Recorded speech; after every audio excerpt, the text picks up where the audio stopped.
Mas vamos lá, então. Gilberto, você que já ajudou muita gente aqui do Saúde em Contexto a se colocar tanto na área da pesquisa clínica como na área de MSL, né? Além de toda a sua bagagem, a sua experiência, mas você conhece a área da pesquisa clínica e também de Medical Science Liaison. Quais são os erros mais comuns dos candidatos quando eles vão preparar um currículo? Bom, Camila, eu acho que o ponto principal, né? Eu acho que tem aqueles detalhes que são mais estéticos, né? Que são de conteúdo, mas eu vou destacar um que eu acho que vem até um pouquinho antes do preparar o currículo, né? Não é surpresa quando a gente começa a conversar com as pessoas, a primeira coisa que as pessoas falam é: poxa vida, Camille, Gilberto, eu não tenho experiência para atuar na pesquisa clínica. É a primeira coisa. Então, assim, a primeira dica que eu vou dar é o seguinte: se você não acredita em você, por que quem vai ler o seu currículo tem que acreditar? Por que eu estou destacando isso? Porque, na verdade, quando você escrever o seu currículo, você tem que colocar coisas que te destaquem da média e não aquilo que te iguala à média. As pessoas, elas colocam quase que uma descrição de cargo quando fazem o currículo, né? Eu brinco com elas, muita gente escreve lá: não, eu fiz isso, eu tirava a band-aid do paciente, eu colocava esparadrapo na ferida, eu não sei. Gente, isso todo mundo que está atuando na sua área faz. O que eu quero saber é o que te destaca, o que faz com que você seja um candidato interessante para mim. E é isso que eu vou começar dizendo. Esse talvez seja o primeiro erro que as pessoas cometem na hora que escrevem os seus currículos. Eles não olham para aquilo que valoriza, eles olham para aquilo que iguala a sua atuação com a grande média. Então, assim, se você quer se destacar, pensa naquilo que realmente você fez diferente. Ah, tá bom, eu tirava o band-aid da ferida, mas eu tinha uma técnica toda especial que ninguém tinha. Não tem, pode colocar assim, pode destacar dessa forma. Muitas vezes eu vejo lá: eu organizava todas as informações dentro do estoque, né, de controle de medicamento. Tá bom, mas fala o que você fazia de diferente. Olha, quando eu fazia esta atividade, eu me destacava por quê? Porque eu fazia mais rápido, eu colocava as informações de uma forma que eram mais fáceis de acessar, eu usava um sistema que ninguém usava. Então, eu sinto falta, principalmente quando eu recebo os currículos do pessoal, desse tipo de abordagem, né? Uma abordagem onde eu valorizo aquilo que, de fato, eu me destaco. E por que isso acontece? Porque eu sempre tenho na minha mentalidade aquilo: eu não tenho a experiência que eles querem. Assim, se você acha que você não tem experiência, então não se candidate à vaga.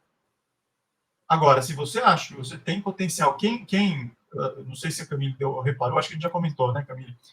Eu coloquei no avatar do meu WhatsApp uma frase que, assim: eu prefiro contratar pessoas de atitude do que pessoas que acham que sabem muito.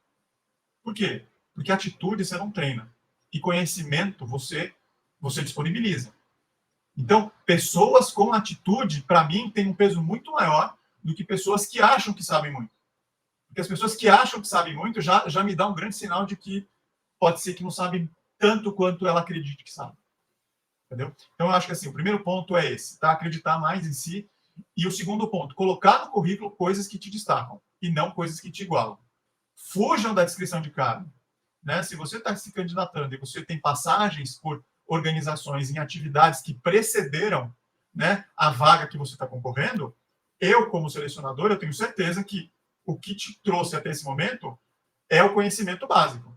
O que eu preciso saber agora é o que você sabe além desse conhecimento. Então, acho que esses são 3 pontos que, quando eu recebo o currículo das pessoas, eu sinto falta e a gente trabalha intensamente para mudar essa situação.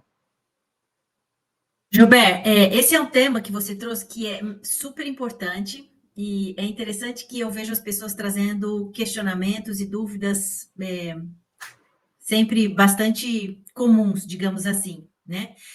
Então, o certo seria, em vez de eu falar na empresa X, trabalhei na área da pesquisa clínica, fazendo processos de submissão regulatória na pesquisa clínica, participando de equipes internacionais de gestão de projeto, trabalhei com projetos internacionais e projetos nacionais, eu falaria algo do tipo assim: em vez de eu colocar essa descrição das atividades e das minhas funções, eu falaria algo do tipo assim: fiz a gestão de equipe de pesquisa clínica, conquistamos um aumento de 66% na submissão de dossiês e de registros novos, fomos um dos países com maior inclusão de pacientes conforme as metas da empresa, recebemos um prêmio na ocasião. Então, assim, o objetivo seria a gente destacar o que é que a gente efetivamente agregou de valor e contribuiu naquela função que a gente desempenhou naquela empresa, é isso? Olha, Camille, eu acho que assim, a dica de ouro que eu vou dar agora, né, eu não vou falar nunca mais. Então, quem está aqui vai ouvir e não vai ouvir mais do que vou falar agora. E Tá? depois a gente vai apagar depois, quando a live. É isso aí, depois a gente apaga. E o que eu vou falar agora está muito relacionado à pergunta da Glaucia, né? Como escrever essa atitude? Como é que eu destaco, por exemplo, o meu protagonismo em um projeto? Né? Então, por exemplo, estive à frente do projeto que envolvia a pesquisa de células-tronco sei lá, dentro do hospital que trabalhava processos pesquisas oncológicas. Estive à frente, fui líder, fui envolvido diretamente a liderar um time de pesquisadores. Então, assim, quando você destaca uma ação concreta, você já está destacando, por exemplo, a sua atitude. E quando você fala sobre o teu protagonismo, né, e aí vai também mais uma dica. As pessoas precisam deixar de ser um pouquinho humilde demais. Elas são muito humildes. É impressionante como esse pessoal assim, tem medo de falar. Mas Gilberto, eu posso falar que eu liderei esse projeto? Gilberto, eu posso dizer que não sou um pouco arrogante? Gente, isso não tem a ver com arrogância. A arrogância seria eu dizer o seguinte: eu sou o único pesquisador na minha equipe que sei, né, abrir a porta com a mão esquerda. Isso é arrogância. Né? Toda a equipe abre com a mão direita, mas eu abro com a mão esquerda. Isso é arrogância. Agora, protagonismo é dizer que você esteve à frente de um projeto que, por exemplo, gerou uma redução no tempo de identificação, né, de células com câncer num processo. Isso não tem a ver com arrogância, tem a ver com protagonismo. Eu estive à frente disso. Eu fiz parte do projeto, eu fiz parte da equipe com os principais pesquisadores do hospital tal, ou do centro de pesquisa tal, que hoje se tornou referência. Eu estou mostrando atitude, iniciativa, eu estou mostrando o meu protagonismo, eu estou mostrando a minha forma de atuação frente a uma equipe, frente a um projeto. É isso que as empresas buscam. As empresas não querem aquela pessoa que, eu sei, isso, vocês querem me deixar de mais cabelo branco? Coloca isso no currículo. Eu sou uma pessoa que sei trabalhar em equipe. Não tenta me convencer. Sou uma pessoa que se comunica bem. Eu sou uma pessoa que gosto de estudar. Então, continua na universidade, filha. Tá? Não entra nessa de tentar me convencer de algo que na primeira pergunta eu derrubo. Tragam fatos concretos, tragam situações concretas que demonstrem isso. E isso é um exercício que as pessoas não fazem. Uma das coisas que a gente faz na mentoria, né, Camille, eu digo para elas que eu sou o rei da lista, né? Eu peço para elas fazerem lista de tudo. Então, a primeira coisa que eu peço para as meninas fazerem, né, para as pessoas fazerem, é faça uma lista mostrando quais foram as suas realizações. Aliás, esse é um bloco que eu incentivo as pessoas a colocarem nos currículos. Né? Tem lá, né? Normalmente as pessoas colocam realizações profissionais. Eu troquei realizações como minhas conquistas profissionais. Porque na hora que você busca a conquista, você mostra aquilo que de fato você entregou, aquilo que de fato você realizou, as suas vitórias. Quando você fala as minhas realizações, muitas vezes você acaba caindo naquela armadilha de fazer a descrição de cargo, do cargo que você está concorrendo. Entendeu? Então, é assim, a forma de você, a linguagem que você usa no seu currículo determina muitas vezes a impressão, né, e a imagem que você está passando para o teu interlocutor. Isso é muito importante. Gilberto, você até assustou o pessoal nem digitou no chat enquanto você falava aí. O pessoal ficou paralisado do outro lado. E, pessoal, o currículo no estilo Vitae da universidade, ele é apropriado só na universidade, não use no mercado farmacêutico, tá? Isso é muito importante. Porque ele é um modelo que não atende às necessidades do mercado farmacêutico. Ele é muito longo, ele é complicado de você entender, ele valoriza coisas diferentes, né? Então, ele realmente não tem espaço o Lattes, né, o currículo Lattes da universidade não tem espaço no mercado farmacêutico. E o Joubert sempre fala, né, Joubert, se vai colocar bolinha, se vai descrever, isso não faz muita atitude, não faz muita diferença. O que modifica é a sua atitude, né, no currículo. É isso aí. Muito bem. É muito comum, Joubert, as pessoas comentarem que elas disparam o seu currículo, né? Muitas vezes para vagas que elas estão certas que elas têm exatamente o perfil daquela vaga e elas não têm retorno nenhum. É algo muito frustrante, porque elas depositam aí toda a expectativa, mandam o currículo, aquele currículo que ela já tem pronto lá, né? Que elas sempre disparam para as empresas.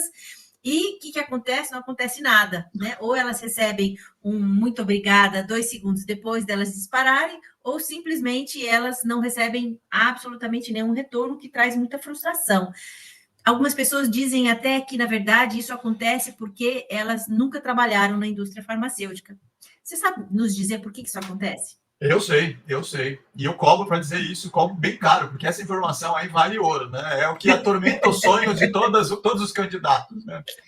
Na verdade, né, Camille, eu costumo dizer o seguinte, a gente tem que tomar um pouco de cuidado, porque assim, o único impacto que você tem quando você faz, por exemplo, me cadastrei em várias plataformas, em vários sites, e é aquilo que você falou, né? 5 minutos depois do meu cadastro, né? Eu recebo uma mensagem dizendo que a empresa está agradecendo, mas que eles optaram por um outro candidato. Ué, como é que pode isso? Não deu nem tempo de ler. De abrir lá o arquivo. E, de fato, normalmente, quando a gente se cadastra em plataformas, você tem uma inteligência, né, artificial por trás. Então, você tem uma série de algoritmos que fazem seleção, que fazem busca, né, das palavras-chave. Se você não colocar as palavras-chave, esquece. Você pode, e a gente já viu aqui, né, Camille, profissionais altamente qualificados, mas que na hora de fazer o registro, na hora de colocar isso no papel, enfim, colocar isso, né, de uma forma mais estruturada, as pessoas elas se atrapalham. Então, o que acontece? Eu posso dizer que 99% das empresas hoje, né, das grandes organizações, elas usam a plataforma como uma forma de triagem dos currículos. Por quê? Porque eu quero os candidatos que consigam se adequar à linguagem da minha empresa e à linguagem que a minha organização usa. Então, aquela dica do lato sensu é ótima. Por quê? Porque se você não colocar no seu currículo as palavras-chave, né? E aí o pessoal já vai escrever, mas Gilberto, como é que eu vou saber que palavra que eu tenho que colocar? Calma, nós vamos chegar lá, relaxa, até 10 horas da noite tem muito tempo, calma. Então, o que acontece? As pessoas, primeiro, elas não leem a vaga, né? Elas só leem o título da vaga e mais ou menos o salário, para ver se a vaga interessa e se o salário também interessa. Feito isso, o resto elas passam por cima. Então, muitas vezes, quando a gente lê, né, a divulgação da vaga, a gente acaba achando que, nossa, essa vaga foi feita para mim. Mas a gente não sabe se a empresa, né, tem uma cultura que vai me agradar. A gente não entende se, de repente, as pessoas que estão lá estão felizes. Então, tem muito trabalho antes da gente chegar e mandar o currículo. E a gente não faz esse trabalho. Esse trabalho de pesquisa, esse trabalho de estudo, esse trabalho de entender as empresas que a gente está se candidatando. O que normalmente as pessoas fazem é assim, né? É começar a disparar de forma compulsiva, né, o currículo para um monte de empresa. E aí, é lógico que a única coisa que se tem como sentimento é a frustração. Por quê? Porque se você não tem fit, né, se você não tem match com aquela vaga, a resposta que você vai receber é desculpa, mas você não está enquadrado nessa posição. Por mais que você ache que esteja. E se você acha que tem e não conseguiu, é porque você não conseguiu colocar as informações adequadas para aquela posição, para aquela empresa. Mais uma vez, você deve estar usando um estilo de currículo genérico e não se ateve às informações principais, que são as informações, as palavras-chave. Então, não adianta você se candidatar a 10 vagas. Se você se candidatar estudando 3, 4 posições, eu tenho certeza que o resultado vai ser outro. Tá? Mas, para isso, o que eu preciso fazer? Eu preciso estudar a vaga. Segundo, eu preciso preparar um currículo direcionado para aquela vaga, não aquele currículo genérico, que normalmente a gente faz, porque, Gilberto, isso a gente escuta o tempo todo, né, Camila? Gilberto, eu fiz um currículo, mas assim, no objetivo eu coloquei pesquisa clínica, eu coloquei monitor, eu coloquei analista, eu coloquei gerente, porque eu sei, eu consigo fazer isso. Eu coloquei também diretor. MSL. Eu coloquei, assim, né, despretensiosamente, uma vaga assim. Se tiver uma posição de vice-presidente de pesquisa clínica e a vaga estiver em aberto, eu posso considerar minha candidatura. Então, assim, o objetivo é quase o currículo todo, porque a pessoa coloca tanta coisa e quando eu recebo um currículo tão genérico, eu chego à seguinte conclusão: ou a pessoa não sabe o que quer, ou ela já está com tanto boleto para pagar que está num nível de desespero alto. Então, Ô, Gilberto, olha esse... Desculpa, termina e depois eu quero que você dê uma olhada nesse comentário da Paula aqui. bom, então o que acontece? Se eu não tiver foco, assertividade nas informações que eu coloco, tanto no currículo quanto no cadastro, certamente a única coisa que eu vou ganhar é uma sensação de frustração altíssima, junto com uma possível úlcera, porque cada vez que eu recebo não, eu fico num nível de tensão altíssimo, né? E é lógico que quanto maior a negativa que eu for recebendo, maior é o meu nível de frustração e minha insegurança quanto o meu perfil profissional. Aquela sensação de que eu sou a pessoa para esta vaga começa a se transformar. Será que eu sou a pessoa realmente? Será que eu tenho experiência? Será que eu tenho a capacidade técnica de me candidatar? E tudo isso é fruto do quê? De uma falta de pesquisa prévia para a candidatura. Olha esse comentário aqui da Paula, Gilberto. Usar as mesmas palavras no descritivo da vaga pode ajudar na seleção do meu CV? É assim, não é o copy-paste empezado, né? O que você tem que fazer viu, Paula, é procurar as palavras-chave. Por exemplo, se na descrição da vaga eu procuro uma pessoa que já tenha atuado em determinado segmento, eu preciso entender se eu já atuei nesse segmento. E, de alguma forma, isso tem que estar refletido no meu currículo. Então, por exemplo, a pessoa deve ter atuado com pesquisa clínica, no mínimo, em 1 ano numa série. Eu já tive essa experiência? Não, mas durante a faculdade, ou durante a minha graduação, durante meu pós-doc, enfim, eu tive a oportunidade de atuar junto com pessoas que atuavam em séries. Não é bem o que eles estão pedindo, mas eu vou colocar como indicativo de que eu conheço o ambiente. O que eu espero de uma pessoa que já tenha atuado nestes lugares? É que ela conheça a dinâmica desses ambientes e como é que ela interage com as pessoas. Se eu estou dizendo que eu já tenho esse tipo de contato, pode ser que isso eleve a possibilidade de ser chamado para uma entrevista. Então, o que eu tenho que fazer? Eu tenho que procurar as palavras-chave. Eu tenho que fazer o papel que a inteligência artificial faz. Eu tenho que fazer buscas de palavras-chave. Trabalho em equipe, pessoas... nossa empresa é uma empresa voltada à pesquisa. Então, o meu currículo tem que ter, de alguma forma, algo que reflita o meu envolvimento em pesquisa. A nossa empresa é uma empresa global que busca atuar diretamente com o paciente. Eu tenho experiência com o paciente? Que tipo de experiência eu tenho? Isso tem que refletir. Então, assim, cuidado, né, Paula, para não fazer simplesmente um copy-paste do que está lá na vaga. Mas elabore frases e contextos, né, e parágrafos que eles vão remeter à inteligência artificial a considerar você dentro da vaga na hora que eles estiverem fazendo a filtragem, a triagem. Espero ter respondido. E esse comentário aqui da Sueli, a quantidade de páginas pode influenciar na hora da seleção? Pode e influencia.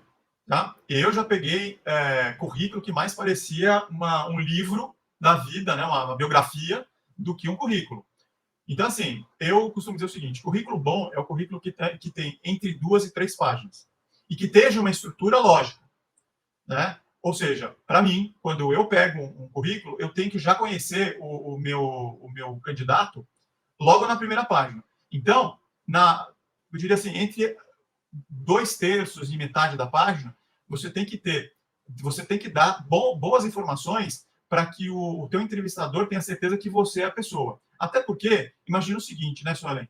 Um candidato, um entrevistador, ele recebe em média por vaga algo em torno de 100 a 300 currículos. Isso eu falo currículo físico. Hoje, as plataformas elas já reduzem isso para algo em torno de 50, 60 candidatos. Mas mesmo assim, se eu tiver 10 vagas, são 600 candidatos. Então, assim, se você der sorte do seu currículo ou da sua informação for a primeira do dia, menos pior. Mas imagina se é a última do dia. Então, eu já não vou estar tendo tanta atenção, lendo com tanta atenção o teu currículo. Então, o seu currículo precisa ser objetivo, focado e assertivo. Por isso é que nessa metade da primeira página, nos 2/3 da primeira página, você precisa vender o seu peixe. Tá? Você precisa ser vendedor das suas qualidades, daquilo que te destaca, mostrando que você tem total aderência à vaga. E depois, nas outras 2 páginas, você pode colocar informações adicionais daquilo que você já colocou no início do seu currículo. Currículo bom, para mim, tem que ter no máximo 3 páginas. O que passar de 3, para mim, ou é encheção de linguiça, ou a pessoa está querendo vender mais do que ela pode entregar. E essa aqui, da Gláucia, todo o currículo para a indústria farmacêutica ou CRO, eles precisam estar em inglês? Olha, a gente precisa entender, primeiro, se a vaga foi divulgada em inglês. Se a vaga for divulgada em inglês, então o teu currículo necessariamente precisa estar em inglês. Outra coisa, se a vaga não foi divulgada em inglês, mas tem nos requisitos inglês fluente, tá? E inglês fluente, gente, é inglês fluente, tá? Não é, eu sei falar, eu sei ler, ou melhor, eu sei ler textos técnicos. Isso não é inglês fluente, tá? Inglês fluente é você saber entrar numa reunião, saber fazer uma entrevista, não gaguejar, né? Você pode estar um pouco nervoso, né, durante a entrevista, mas a gente percebe quando você tem um inglês que flui bem na entrevista, né? Então, assim, se a vaga exige isso, então você tem que mandar. Se a tua empresa é uma empresa global e a vaga foi divulgada em inglês, então o teu currículo precisa estar em inglês. Caso contrário, você pode enviar o teu currículo em português, tá? E, se você quiser, você pode colocar um link para o currículo em inglês, caso a pessoa tenha interesse. Perfeito, muito bom. Joubert, em relação às entrevistas de emprego, onde que as pessoas mais erram? Olha, Camille, eu vejo que as pessoas elas não se preparam para a entrevista, né? Principalmente hoje, né? Antes a gente tinha aquela coisa de é uma entrevista presencial, então dá para se preparar, né? A questão de como é que eu vou chegar 15 minutos antes. Mas hoje, boa parte das entrevistas são todas virtuais.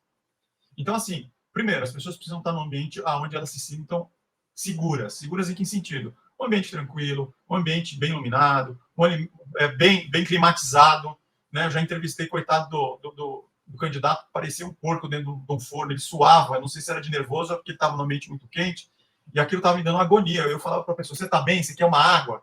Né? Você está passando mal? Você ofereceu uma água? Quase falava, tem uma água gelada aqui, quer? Né? Porque aquilo, a gente percebe que a pessoa não está preparada. E mesmo nervosismo é um sinal de que a pessoa ela não se preparou para a entrevista. Então, por exemplo, ela não se preparou para as perguntas básicas. Eu posso dizer, Camille, que assim, 80% das perguntas que a gente faz são perguntas padrões. São perguntas padrão. Por exemplo, me fale sobre você. Essa pergunta parece que faz com que a pessoa se transforme, porque ela esquece quem ela é. Parece que ela está falando de outra pessoa, né? E ela se perde, ela se enrola, ela começa a falar de coisas que não tem nada a ver com a vaga. Então, assim, a gente tem que se preparar. E uma das técnicas que a gente usa, né, e que eu estimulo as pessoas a fazerem, grava um vídeo de 90 segundos falando de 3 perguntas básicas. Quem é você? Por que você está se candidatando? E por que a empresa tem que te contratar? 30 segundos para cada resposta. Mas, Gilberto, 30 segundos não é pouco tempo? Cara, se você responder em 30 segundos, você já está no lucro. Porque, assim, isso mostra que você se preparou para responder aquilo. Se a pessoa te der mais de 30 segundos, se ela começar a falar, nossa, que interessante, Camille, isso que você comentou da tua experiência é algo que interessa muito. Você pode ir mais a fundo? Opa, já é um sinal que eu despertei o interesse e que a empresa quer me conhecer mais. O problema é que o candidato faz o inverso. Ele quer falar de tudo para o entrevistador e ele começa a falar do curso de teatro que ele fez, né, da viagem para, sei lá, nas férias que ele fez para o Nordeste, que ele tocou violão, que ele conheceu não sei quem, e aí ele começa a se perder. Então, é muito importante que você se prepare para a entrevista e as pessoas não fazem isso. Parece que elas estão indo para o stand-up, né? É aquela coisa do improviso. Não, entrevista não é improviso, entrevista é preparo. Né? E, de novo, 80% das perguntas são perguntas padrão em qualquer empresa. Em qualquer empresa. Isso dá para se preparar. Lembrando, Camille, que todas as perguntas são baseadas em três fontes de informação. Primeira fonte, a empresa.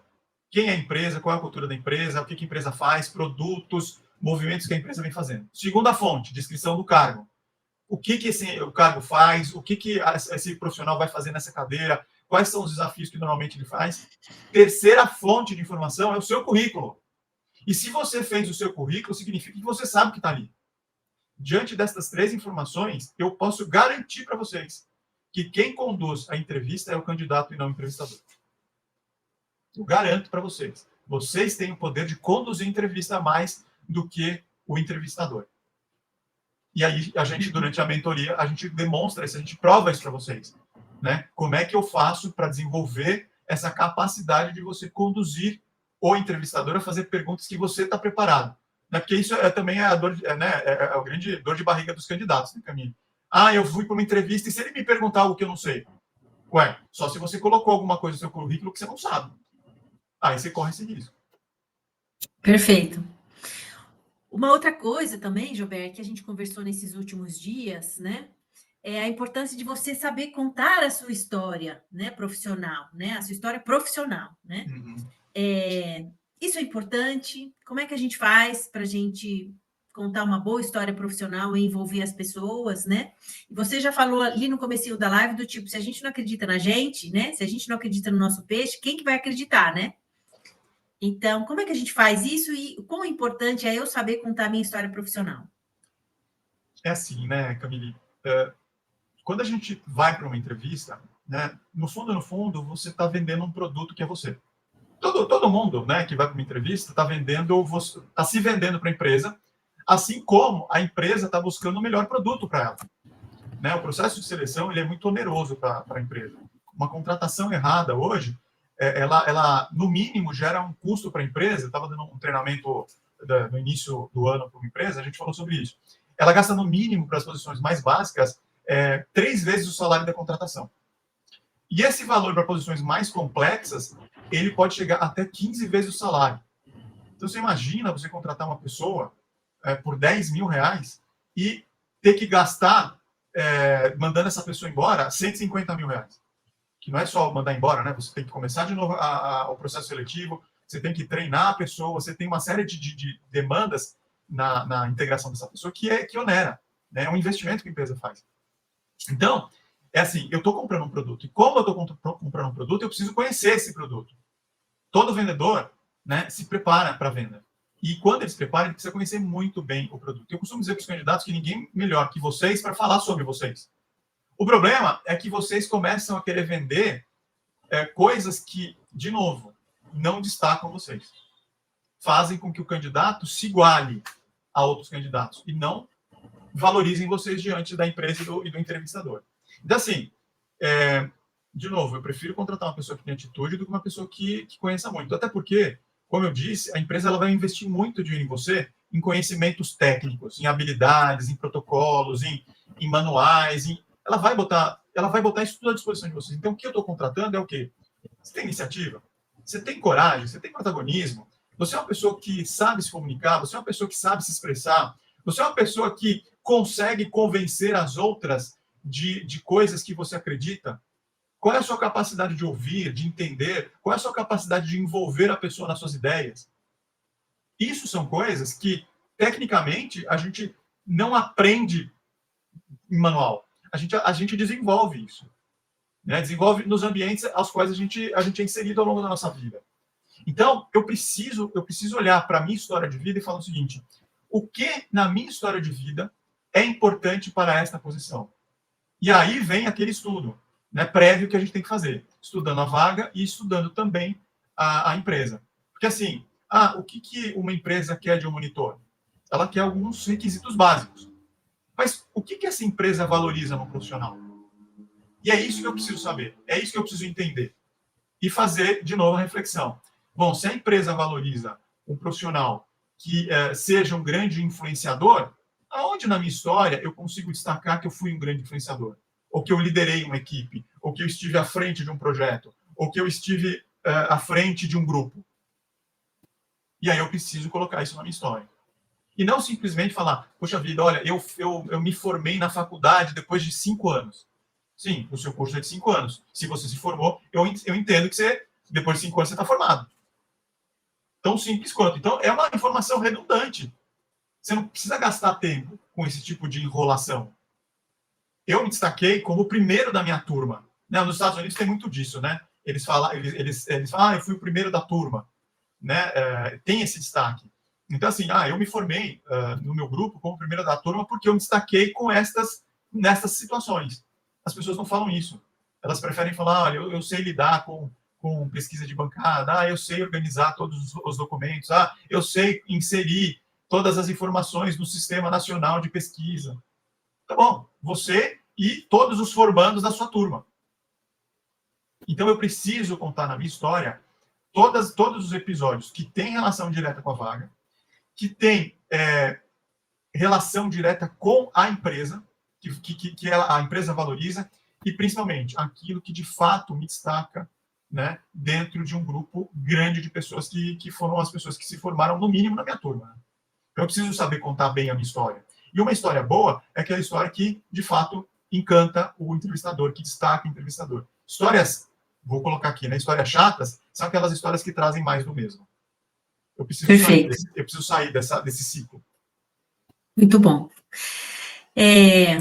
Tem uma questão aqui da Mari. Me candidatar para mais de uma vaga na mesma empresa traz uma imagem ruim, sem objetividade? É uma pergunta retórica, porque ela já responde, né?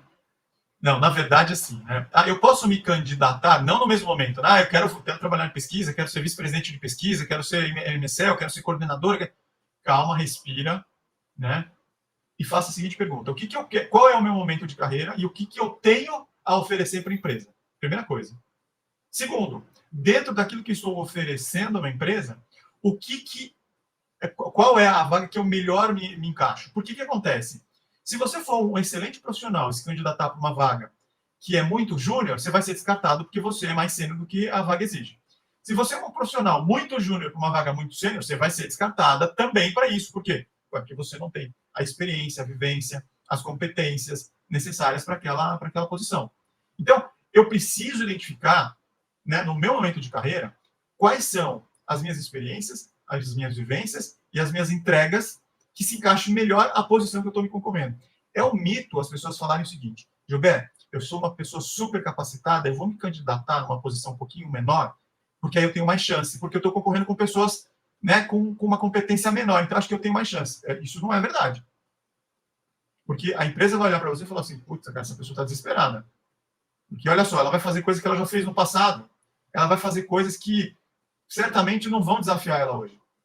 Então, eu não vou E contratar daqui ela. 4 meses ela está se candidatando para ir para um outro lugar. Exatamente. Olha lá, ela está usando a minha empresa como trampolim, vai gerar aquele custo? Não, é fria. Descarto você. Ou então, puxa vida, essa menina é tão prepotente que ela acha que ela pode sentar nessa cadeira e entregar todos os desafios que eu estou colocando, mas ela nem passou por uma CRO ainda. Não vai rolar. Entendeu? Hoje, a própria inteligência artificial das plataformas, os algoritmos, eles já fazem isso. Se você conseguir burlar isso, e a gente ensina na mentoria como fazer isso, não burlar o sistema, mas como aumentar as suas chances de ser chamado para entrevista, né? Se você fizer isso e for para entrevista, na entrevista a pessoa vai falar: mas, Camila, me diz, você é uma pessoa que já passou por tantas experiências, mas eu não vi no seu currículo, né, experiências que estão alinhadas àquilo que a vaga está exigindo. Por que você acha que você pode se dar bem nessa vaga? Ai, Gilberto, é porque eu sou tão esforçada. Gilberto, porque eu sou uma pessoa tão dedicada. Gilberto, porque eu sou uma pessoa que eu gosto de aprender. Gilberto, porque, olha, se você me der essa posição, se você me contratar, você vai ver o quanto eu sou legal. Uhum. Não rola. Não vai rolar. Não vai rolar. Eu não vou botar meu pescoço a prêmio porque você é legal, né, querida? Não, né? Então, assim, tem que ser mais. Olha, eu estou me candidatando a essa vaga porque eu já tive experiências similares a essa. Não em CROs, mas durante algumas experiências, alguns eventos na minha vida, e eu posso contar alguns deles, mostrando que, de fato, eu consegui acumular essas vivências ao longo da minha carreira. E aí você pode falar algumas delas. Você vê que a posição, a forma de você abordar é diferente. Uma você vai com uma pegada mais, né, que normalmente acontece, né, mais de piedade, de por favor, me dê uma chance, e a outra é: olha, me dê a chance porque eu tenho todas as condições para fazer a entrega que você precisa.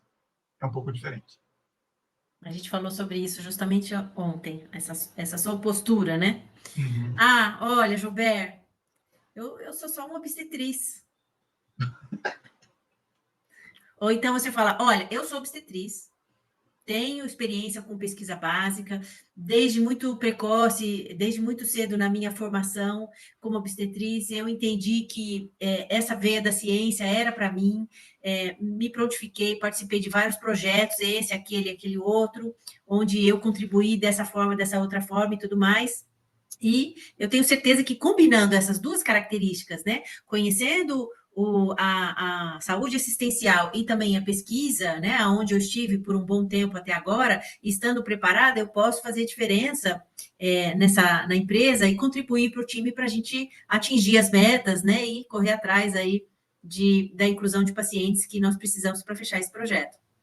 Ó, achei excelente, assim, água para o vinho. Quer ver uma outra abordagem para uma pessoa que supostamente estaria fora, né, do perfil básico, né? Olha, eu sei que vocês estão buscando um profissional com uma formação, né, específica, e eu sei que eu não tenho esta formação que vocês estão pedindo, e talvez essa seja a minha maior vantagem sobre os outros candidatos. Porque quando eu entrar na posição, eu vou trazer uma outra perspectiva que vocês ainda não exploraram. Certamente, se você trouxer mais um profissional desta área, você vai estar tendo mais uma visão do mesmo. O que eu trago e o que eu estou propondo aqui é justamente trazer uma visão diferenciada de um problema que você já vive com profissionais que já atuam nessa área. Legal. Sim, é uma forma de argumentar total diferente. Olha esse comentário aqui da Leíse, né? A incerteza naquilo que se faz traz insatisfação no processo de trabalho. Leíse, em entrevista, o Joubert sempre ensina isso pra gente, né? Entrevista é treino. O currículo preparo. é um exercício, né? É um exercício que você tem tempo de você escrever aquilo. Obviamente, o background está aí. Você já produziu esse background, né? É você adequar o seu background, a sua experiência, né? Para você mostrar para a empresa o que você tem de melhor para poder contribuir e fazer a diferença. Mas a entrevista é treino. É treino. Eu queria ter aprendido isso antes na minha vida profissional. Entrevista é treino. E isso a gente vê muitas pessoas comentando, né, Gilberto? Puxa, Camille, eu vejo pessoas conquistando posições e elas têm menos conhecimento técnico do que eu na vaga, né, naquela oportunidade profissional que estava em aberto. E eu falo, ela está se vendendo melhor do que você, ou ela está fazendo mais networking que você. E essa é a palavra-chave, viu, Camille? Eu estimulo as pessoas ao invés de... Lógico, as empresas... Eu vejo muitas empresas, apesar de você conhecer pessoas dentro da empresa que te ajudem internamente a se candidatar, o RH sempre vai pedir para você, olha, entra na plataforma, se inscreve, porque o nosso processo ele exige que a gente busque as suas informações através do sistema. Mas o que abre portas de verdade é a sua capacidade de criar conexões dentro da empresa. Todas as vezes que você buscar interagir com profissionais da empresa que a gente chama de empresa foco, né? Toda vez que você faz isso e as pessoas falam, Gilberto, eu não conheço ninguém dessa empresa, ótimo.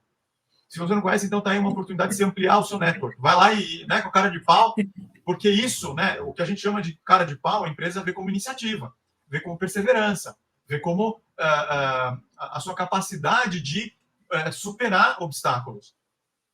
Ué, você imagina só que você está numa pesquisa clínica, você tem que falar com um pesquisador que é um mala sem alça, que ninguém consegue chegar nessa pessoa, porque ele está lá numa posição de destaque, mas você precisa de informação dessa pessoa. Se eu tenho uma pessoa que já fala, não, todo mundo me falou que esse cara é intocável, não dá para chegar, cara, você não vai conseguir essa vaga. Mas se você, né, já tem a iniciativa de buscar a construção do seu network, já no início, a pessoa vai falar, Camille, eu conheço uma pessoa, olha, essa pessoa é cara de pau. Por quê? Ela não me conhecia, mas ela ficou tanto tempo me perturbando que no dia que eu conheci, eu entendi por que ela ficava me perturbando. E assim, depois que a gente se conheceu, nossa, é uma pessoa super interessante, super dedicada, e é por isso que eu estou aqui falando com você, porque eu quero recomendar ela para aquela vaga que você tem. Quantas vezes a gente não ouviu histórias de pessoas falando isso? Giovanni é um caso vivo disso. Entendeu? Isso é verdade. Então, Giovanni assim, é verdade. Ele fez networking e o cara com quem ele fez networking, passado algum pouco tempo, algumas semanas, talvez meses, indicou ele para... Olha, Giovanni, surgiu uma vaga aqui na empresa, posso indicar você? Olha, te agradeço. Posso, ó, então... então, por favor, me manda o seu currículo. Sim, prontamente. e engraçado que quando a gente conversou lá atrás, ele não botava muita fé. Ele falava, tem um cara que eu conheço, que eu venho falando. Eu falei, cara, investe esse cara aí mesmo. Investe nele, porque esse cara, se não for o cara que vai te abrir a porta, ele vai te indicar alguém que vai abrir. Né? E ele foi meio cético no começo, mas depois que ele falou, cara, deu certo, sensacional, tô adorando, e foi muito bacana. Então, invistam. O maior patrimônio que vocês podem construir na vida de vocês, na vida pessoal e na vida profissional de vocês, é as conexões e os relacionamentos que vocês constroem. Isso é muito importante. E, pessoal, fiquem tranquilos, assim, a gente vai falar melhor sobre isso na semana que vem, mas na mentoria, a gente ensina vocês a fazer network. Como é que você aborda outra pessoa de uma forma que você gere o engajamento da pessoa, né? Que a pessoa converse com você sem você pedir nada, né? Mas que a pessoa te peça, né? Se sinta interessada nela, efetivamente, né? E aí, depois, se você perceber que você tem abertura, né? Aí você pode pedir alguma coisa. Mas, inicialmente, você vai fazer perguntas que vão despertar no outro a vontade de te responder. E lembrando que nem todo mundo vai responder a gente. E não é porque a gente é chato, que a gente é feio, entendeu? Porque a nossa mensagem caiu lá no mataburro do e-mail. É porque, às vezes, a pessoa não está num momento bom. Às vezes, a pessoa está vivendo um momento difícil. Às vezes, a pessoa está muito ocupada. Às vezes, a pessoa está de férias. Né? Então, a cada 5 contatos, 2 pessoas vão nos responder. Mas se a gente contatar 5 pessoas esse mês, 5 outras pessoas mês que vem, 5 outras pessoas daqui 90 dias, em 90 dias a gente já vai ter uns 5 contatos ativos, 6 contatos ativos que estão ali efetivamente funcionando. E assim, né, Camille? Nesse momento, a gente não pode estar preocupado com a quantidade, mas com a qualidade do contato. Isso. Né? E a gente precisa ter uma sensibilidade para entender o tempo certo para fazer isso. Né? Não é raro a gente encontrar pessoas que falam, Gilberto, olha, eu entrei em contato com uma pessoa faz mais de 6 meses, eu acho que ela nem sabe que eu existo. E, de repente, aparece uma mensagem lá, poxa, fulano, você me mandou uma mensagem um tempo atrás, tal, você falou que você tinha interesse em conhecer a empresa, a gente está com uma vaga, e eu dei uma olhada no seu currículo, assim, no teu perfil no LinkedIn, outra coisa importante, deixem o LinkedIn atualizado, tá? E mostrem para o universo que vocês têm interesse de ouvir propostas. E eu vi no seu LinkedIn que você tem uma experiência que é interessante para a gente. E a gente queria conversar com você. Então, assim, não fiquem preocupados de vocês iniciarem, né, um contato, uma conversa, que de imediato a pessoa não responde. Tá? Tenham sensibilidade, né? Abordem de formas diferentes. Camille, puxa, eu mandei para você faz uns 15 dias uma mensagem e eu não queria ficar te incomodando, tal, né? Mas eu quero me colocar à disposição caso você tenha interesse da gente conversar, de conhecer um pouquinho mais do meu trabalho, tá? Então fica super à vontade e de vez em quando eu mando uma mensagem para você se não for incomodar você. E vamos lá, faz a manutenção.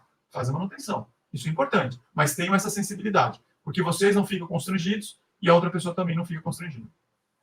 Legal. Gilberto, já está dando o nosso tempo aqui da live, infelizmente. Eu queria que você deixasse para o pessoal aquelas super dicas, né? Aquelas dicas finais aos profissionais que desejam aí elaborar um bom currículo e se preparar para uma entrevista de sucesso. Bom, Camille, eu acho que a primeira dica é não atribua o sucesso da sua carreira a outras pessoas que não a você. Você é responsável pelo teu sucesso. E se você não acreditar nisso, ninguém vai acreditar.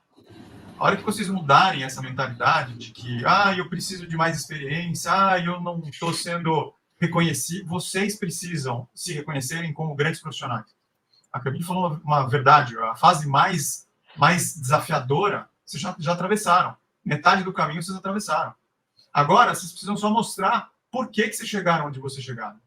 Porque é isso que interessa para as empresas. É isso que eu quero saber. Por que você é o profissional que eu não posso deixar de contratar? Se você não tiver isso na sua cabeça, não espera que o outro vai ter para você. Tá?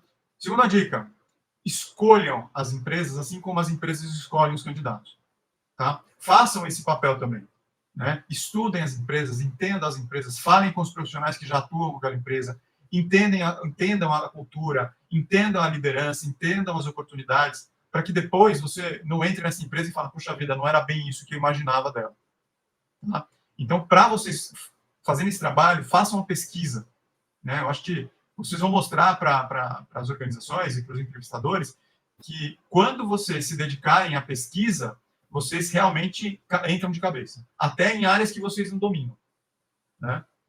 E, por final, assumam o protagonismo da carreira de vocês. Sejam protagonistas na carreira de vocês. Tomem na frente disso. Tá? Não aceitem um não simplesmente. Tá? Vão para uma entrevista ou vão para uma conversa sabendo com propriedade daquilo que vocês estão falando. E, assim, a propriedade de que vocês são profissionais altamente qualificados. Tá? Pode ser que a empresa ainda não descobriu isso, mas a obrigação não é dela, de vocês mostrar isso para elas.